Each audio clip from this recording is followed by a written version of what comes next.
For centuries, one rule has governed thoroughbred horse racing. An unwritten rule, a brutal, immovable rule. You have to be obscenely rich to play. Not wealthy, not comfortable. Obscenely, generationally, untouchably rich. We're talking about the kind of people who own islands, sheikhs, oil dynasties, hedge fund legends. That is the club that has run the Kentucky Derby since 1875, and for 145 years, nobody crashed the door. Then came September 5th, 2020. Churchill Downs, Louisville, Kentucky. The grandstands, empty. No hats, no mint juleps, no roaring crowd. Just the low hum of a racetrack running a race it wasn't sure it should even be running. A horse named Authentic thunders down the homestretch and crosses the wire first. And somewhere in the ownership registry, something extraordinary shows up. Authentic isn't owned by a single oil tycoon. He is co-owned, in legally binding, SEC-compliant equity, by 5,314 completely ordinary people who bought their slice of a Kentucky Derby winner on a smartphone app for exactly $206.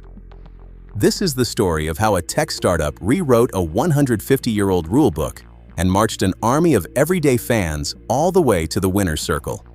The company is called MyRacehorse, and the pitch sounds almost too simple.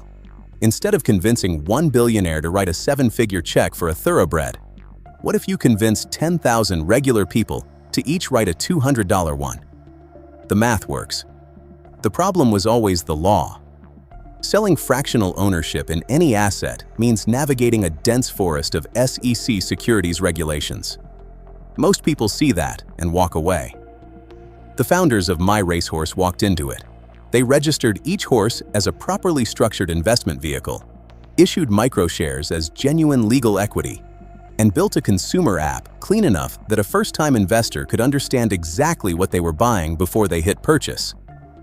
It wasn't a fan club membership. It wasn't a novelty certificate. It was ownership. Real, documented, fractional ownership. If the horse won, you earned a fraction of the purse. If he retired to stud, you earned a fraction of the breeding syndication. Your $206 wasn't a donation. It was a bet with a paper trail. The horse they chose was already something special. Authentic, a big, imposing chestnut colt trained by Bob Baffert, the most decorated trainer in modern Derby history. Spendthrift Farm, one of the most powerful breeding operations in Kentucky, agreed to put 12.5% of the horse on the platform. The offering sold out completely, before race day ever arrived. But race day almost didn't arrive, not in the way anyone expected. The 146th Kentucky Derby was postponed for the first time since World War II, rescheduled to September, stripped of its spring pageantry. No giant hats. No 150,000 people packed into the infield. Churchill Downs on Derby Day. 2020 felt like a stage set after everyone had gone home. The bugler played to nobody. And into that silence walked a horse the skeptics didn't fully trust.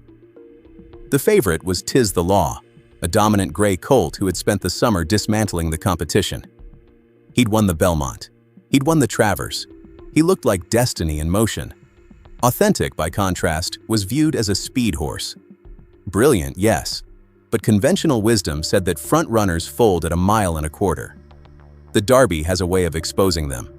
Jockey John Velasquez had a different plan. He sent Authentic straight to the front from the break. Not stolen, sent. Aggressive, deliberate, declarative. Through the backstretch, through the far turn, Authentic kept galloping like he was running a sprint, not the most grueling dirt race in North America. Then Tiz the Law came, rolling off the rail, gaining ground with every stride, doing exactly what favorites do, arriving right on time, ready to run down the borrowed speed horse on the lead. But Authentic didn't fold. He dug. He fought. He refused. And when the wire came, there was daylight.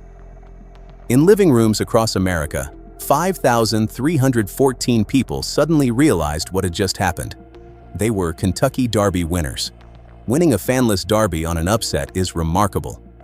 But in the court of racing opinion, it opened a question that wouldn't go away. Was it real? Traditionalists raised an eyebrow. The strange year, the empty track. Some argued the field was weaker, the circumstances too unusual to draw clean conclusions. If Authentic was truly the best dirt horse alive, they said, he'd have to prove it against the older horses, the established champions, the ones who didn't get postponed and rescheduled. They just kept winning. The answer came 6 weeks later at Keeneland Racecourse. The Breeders' Cup Classic. $6 million. The field assembled for it was the kind that makes trainers lose sleep. Maximum security was in the gate. Improbable, Authentic's own stablemate, trained by the same man, was in the gate. This was the best of the best. Authentic walked into it without flinching. He went to the front again. Same tactics, same declaration. And this time, instead of just holding on, he pulled away. He didn't just win the Breeders' Cup Classic. He shattered the Keeneland track record for 1.25 miles. He ran a time the racing world had to read twice to believe. There were no more questions after that. Authentic was retired the following week. He walked off the track as the 2020 Horse of the Year and headed to the breeding shed at Spendthrift Farm with an opening stud fee of $75,000 per season. Now do the math. 5,314 people paid $206.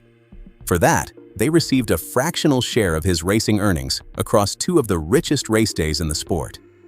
They received a fraction of the value unlocked when one of the most decorated racehorses of his generation was syndicated as a breeding stallion.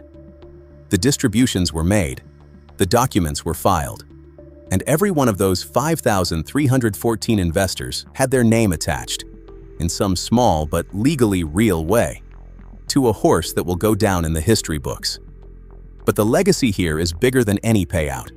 What MyRacehorse proved, in front of the entire racing world, is that the emotional experience of owning a champion does not require a 9-figure net worth. It requires a smartphone, $206, and the willingness to believe that a completely different model was possible. The Sport of Kings spent 150 years building walls. Authentic spent 6 weeks tearing them down. And the 5,314 people who were along for the ride? They'll never forget what it felt like to watch their horse cross that wire first.